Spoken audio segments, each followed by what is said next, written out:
DSA performs an upbeat Desi fusion-inspired performance, in which they blend the infectious rhythms of traditional Indian music with modern beats to create a dynamic and electrifying experience. Drawing inspiration from various Indian dance forms such as Bhangra, Bollywood, Tollywood, and Bharatanatyam. Their performance seamlessly fuses traditional movements with contemporary choreography. Through this, they showcase the rich diversity of India's dances and music freshly and excitingly. They aim to captivate audiences with the fusion of traditional and modern elements, celebrating the vibrancy and spirit of Indian culture in a truly unique and exhilarating performance.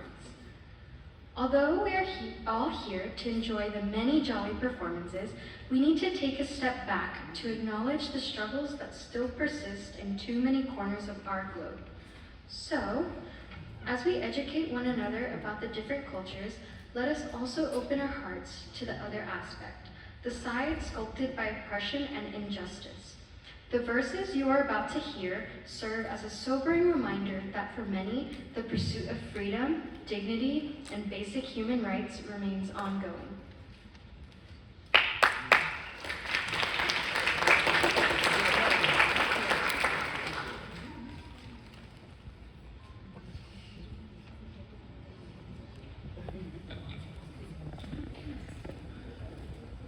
First, we journey to the heart of the Congo, where a young poet's voice resonates with the anguish of 6 million souls lost to senseless violence and injustice.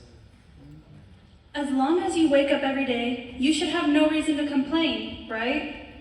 I guess if I'm still breathing, then I'm not really suffering. Well, if that's the case, I'll give every other breath to the 6 million Congolese people who have died 14 out of my 15 years of days I don't complain about. Lived in fear their whole life, only to die brutally and unjustly, because someone was following orders, being a law-abiding citizen. An unjust law is no law at all. The next time I touch my screen, I will say, "Merci pas," because someone died for this, not even given a proper burial.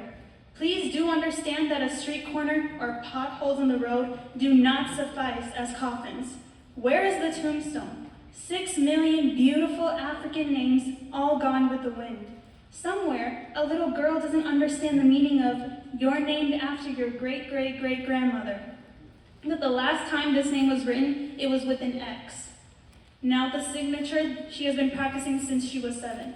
Quite honestly, I don't have to go through the triangles or bloody current to see the redness in Mother's eyes, because she cried all night. That monotone pitch in her voice is now concealed from screaming her child's name. She didn't bother about putting makeup on today. No Queen collection can mask her wide-eyed ghost look.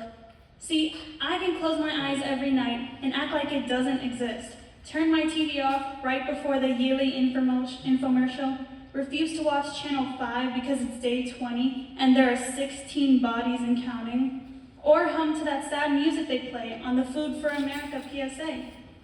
I can't even wish that I could give the little boy on that Feed the Children of Africa a tissue for his nose, missing the whole purpose of why I should call them and not my best friend, because they're both asking me to spot them a 20. When you think about it, suffering is kind of like God. You may not always see it, you may never see it, but it's real and it's out there.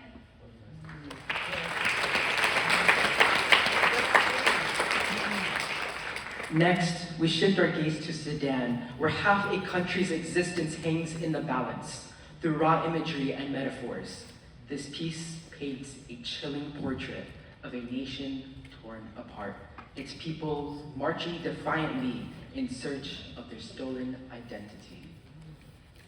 Half my country's missing. I can't find it anywhere. All there is sky in a desolated land.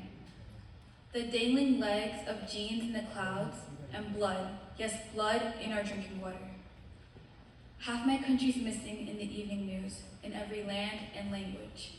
But wait, you haven't heard of it yet? How much longer until we can be remembered? Half my country's missing, but we're still here. We're here in every person and voice, in every vein you chase, even though nowhere for us is safe.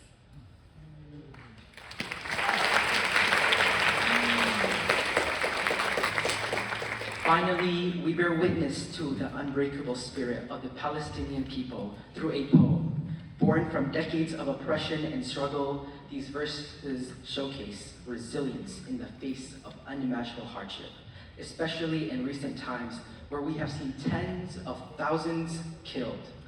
They are a defiant cry for the freedom and justice that has been denied for far too long. I was born in Palestine, in a land that was once rich and fertile, a land that was home to generations of my family. But that was a long time ago. Ever since 1948, Palestine has been a place of suffering, a place of pain and loss.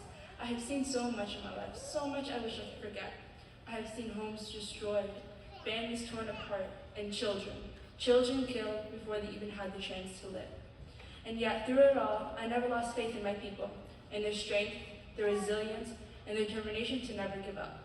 We are the Palestinian people, and will never give up our struggle for justice, for freedom, and for the right to call our land home once again.